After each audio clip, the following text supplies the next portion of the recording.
Welcome to In the 661, Youth Voices of Kern, where we discuss issues and topics of interest to everyone, but particularly to youth here in Kern County. Joining me now is Lyndsi Andreas with the Greater Bakersfield Legal Assistance. Good to see you here. Thank you for having me on. Of course. So why don't you start kind of by telling people what GBLA does and kind of some of the important projects. There's one in particular I think we want to talk about that you guys have been working on recently. Yeah, so GBLA has been in Kern County since the late 1960s, and we provide legal services to the low-income community and the elderly community. So one hot topic that's been discussed a lot, if you go on Facebook and on social media, is the school-to-prison pipeline. And you guys worked on a particular project which was covered extensively here. Talk to me about that. It was a lawsuit, right? Yes. So I'm an attorney with our education law project, and through that I take on individual cases.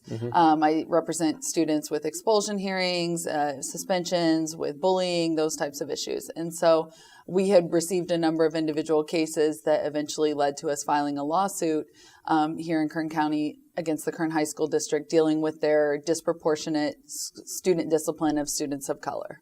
And what did you guys find in particular? I mean, when you talk about it, because you talk a lot about anecdotal things, people think they see things. What did you actually find when you looked at the numbers? So from the numbers standpoint, there was actually a national report done back in 2010 that identified the Kern High School District as having some of the highest discipline rates in the state. And not only that, but within that, the disproportionate rates of Latino and African American students that were being disciplined compared to white students was extremely high. And those numbers weren't really going down. And then they kind of didn't report data for a couple years. And then there was like this dramatic drop. And what we found is that these students were still being transferred out of the general school environment and into alternative schools, but just through a different process called a voluntary or involuntary transfer. And so I'm assuming the high school district did not agree with the initial findings, I would imagine. They I'm assuming, countered in their lawsuit, right?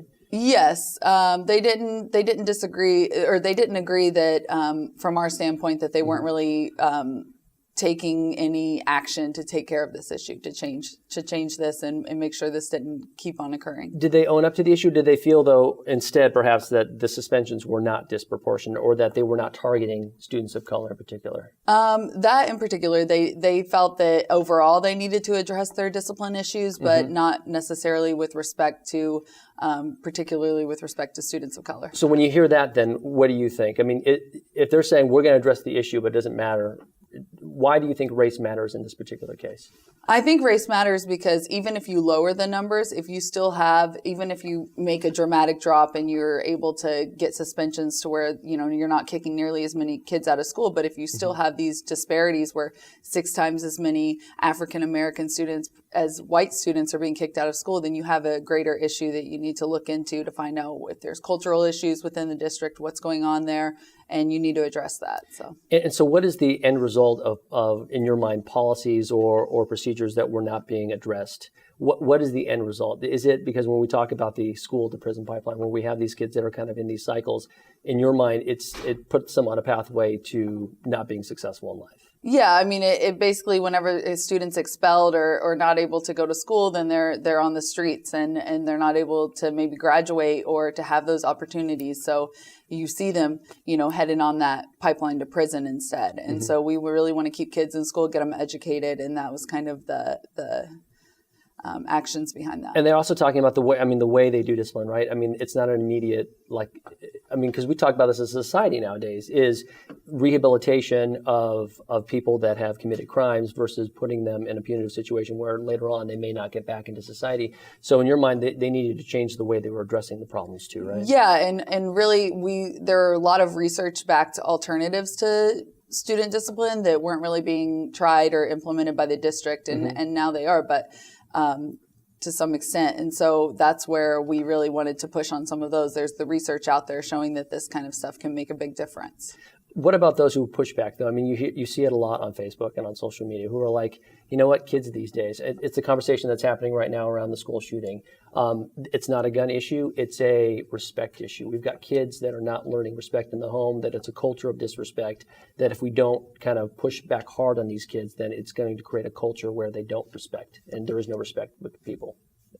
Well, there's a way to address that and to give those kids a chance through like restorative practices, through alternatives to discipline, through having more counselors available, through having those alternatives, in trying those things before kicking them out, seeing what's going on at home, what's impacting them outside of school. Are there issues that, they're coming to school and they haven't eaten, instead of just kicking them out right away, to see what the whole approach is. They're kids that, might have lost a parent. And so, if you don't address those, then it's just going to create a worse situation. So where are we now with the Kern High School District? Have they made adjustments as a result of the lawsuit? So as a result of the lawsuit, they did hire on 2 experts for a term of 3 years that are really top notch in their field to look at those kind of issues, to make sure that they're implementing a 3-year training plan of all staff, which includes teachers, janitors, all staff will be included on that, and school security, to get classroom management for teachers to learn about these like social and emotional and racial equity issues, implicit bias, those sorts of things, to try and create a change within the culture of the district and just have people see things from other perspectives. So, and it sounds like it's a multifactorial problem. It's not something you're going to fix overnight, right? Right. There's no one key ingredient that can change it. So it is something. And one thing is, like, they've made a commitment to hiring a diverse staff, and they're going to do regular reporting on that every year. Mm-hmm. The staff right now is not reflective of their student body, the racial and gender makeup of the staff. So. Well, it's interesting, but you were talking about kind of the multifactorial problem. It sounds like something you couldn't. One of the issues you said is if they're not eating at home. I mean, that's going to require getting other community resources. It's not something that just the Kern High School District can do on its own, right? Right, and by law, they're required before they kick a kid out of school or suspend them to try other means of correction before that. And so that's just where we want. They really need to be held to the fire to do those things. Well, this will be interesting. What's next for GBLA? Well, we're still, I still take on individual cases, and those kind of individual cases inform us of the greater issues that are out there and what kind of impact litigation or anything that might need to be done to change a culture. So that's really where it starts for us. So but we take on individual cases. Just starting for you guys, and maybe other issues you guys are going to tackle then. All right, Lyndsi, thank you so much. Thank you. And thank you for joining us for In the 661 Youth Voices of Kern.